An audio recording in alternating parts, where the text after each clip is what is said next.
Hi, I'm Dr. Terri Bly, a licensed clinical psychologist at Ellie Mental Health. And in this video, we are going to talk about boundaries.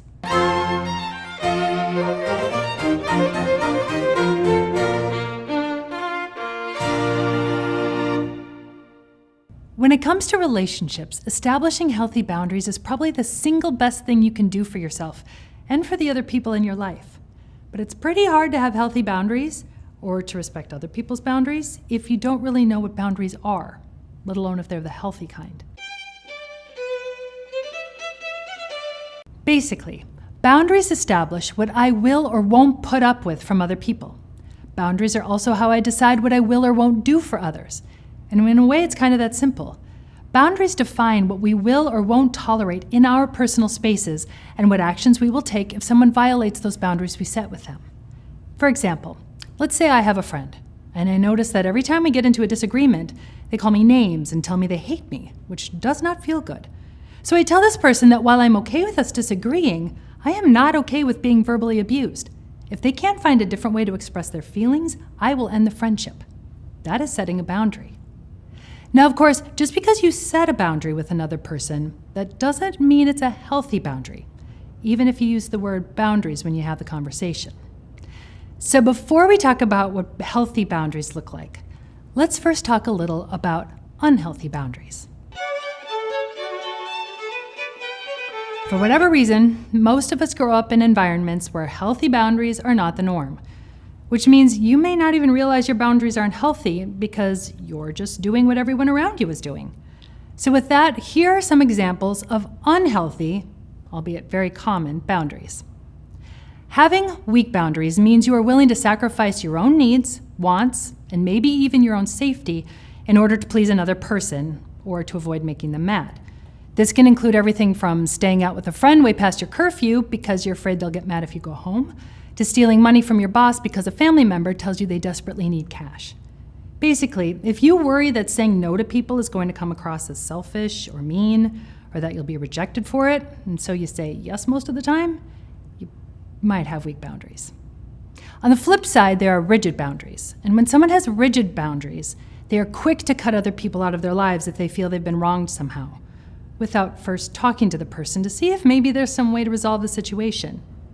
People with rigid boundaries often seem to have a strict set of rules you need to live by if you want to stay in a relationship with them, and they are quick to cut you loose if you don't. Second chances are rare.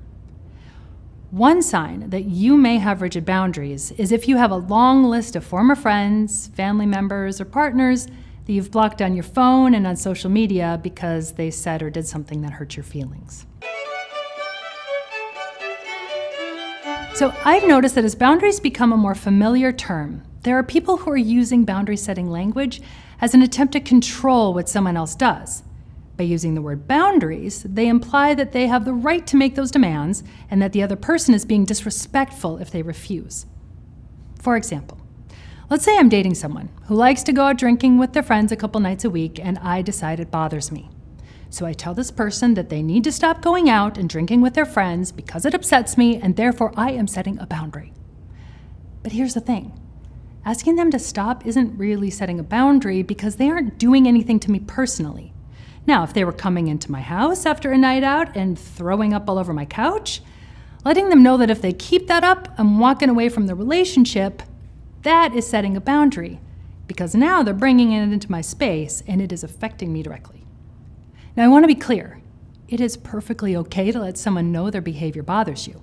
It's even okay to ask if they'd be willing to change that behavior.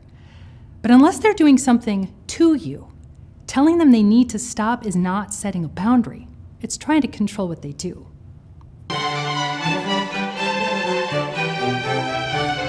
So now that you know a little more about unhealthy boundaries, let's talk about what healthy boundaries look like. And I'm going to break this down into 4 key features. Number 1, healthy boundaries recognize that you and the people you have relationships with are all independent people with the right to make your own choices. When setting a healthy boundary, you are not asking someone to sacrifice their autonomy to make you happy, nor are you willing to do that for them.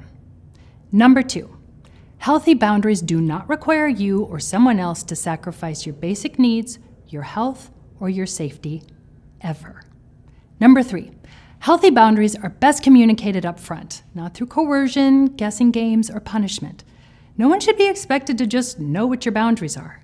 So be clear and straightforward about your boundaries. It makes it way easier for other people to respect them. Number 4, healthy boundaries include what you will do if the boundary isn't respected, keeping the focus on the only thing you can ultimately control, which is your own behavior. Now, if all of this seems foreign or confusing to you, and again, that's pretty normal since a lot of us never got the memo on healthy boundary setting growing up, there are a ton of books and workbooks out there that can help you. I promise that once you've wrapped your head around it and start setting healthy boundaries with people, it is going to change your life.